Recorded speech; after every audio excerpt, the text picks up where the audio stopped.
guys, welcome back to the channel. This is Gab from Tech Tips for Business.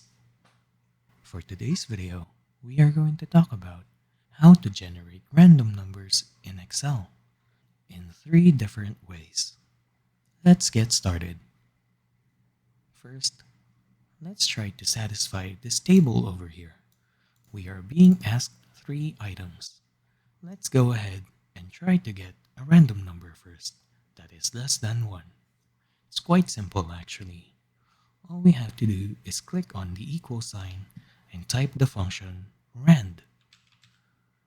This allows us to get the random number or a random decimal. If we put an open and close parentheses in it and press enter, we should be getting the value that we want. And we can just drag on the lower right portion of the cell all the way down to the bottom of the list to get a set of random numbers.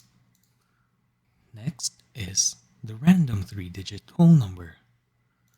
To use this function, all we have to do is press the equal sign in our keyboard and press rand between. Once we got that, it's asking us for bottom and top. This means that we are going to set the bottom boundary and the upper boundary of our random numbers. Since we're going for 3 digits, let's go ahead and place the lowest 3-digit number that we know and the highest 3-digit number that we know. Once we do so, press enter. To apply this to the whole column, just drag the lower right corner of the cell all the way down to the bottom of the list. Be wary that every time you try to enter a function, everything else updates, especially when it's in formula form. Lastly, let's go for the random decimal number that is greater than 1. First, let's place the number 1. Next, let's place the number 100. This allows us to make sure that our number stays with the 2-digit number zone. Once it reaches 3 digits, it's going to be very rare. So, after typing 100, multiply it by rand, and open and close parentheses, and press enter. We should be getting values that are somewhere that are mostly in the 2 digits whole number, or sometimes there's a 10% chance of us getting a 1-digit one. And there we go.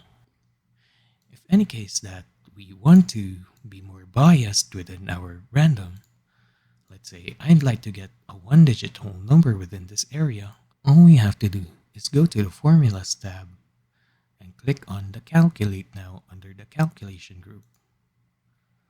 We can click this multiple times until we get the desired number, which is the 1-digit whole number in this column. Now, if we want to retain the values, all we have to do is copy the whole values and paste it in the same cell so as to actually just retain the values themselves. So whenever we try to press calculate now, it will not change anymore. And there we have it. This is how we generate random numbers in Microsoft Excel with 3 different ways.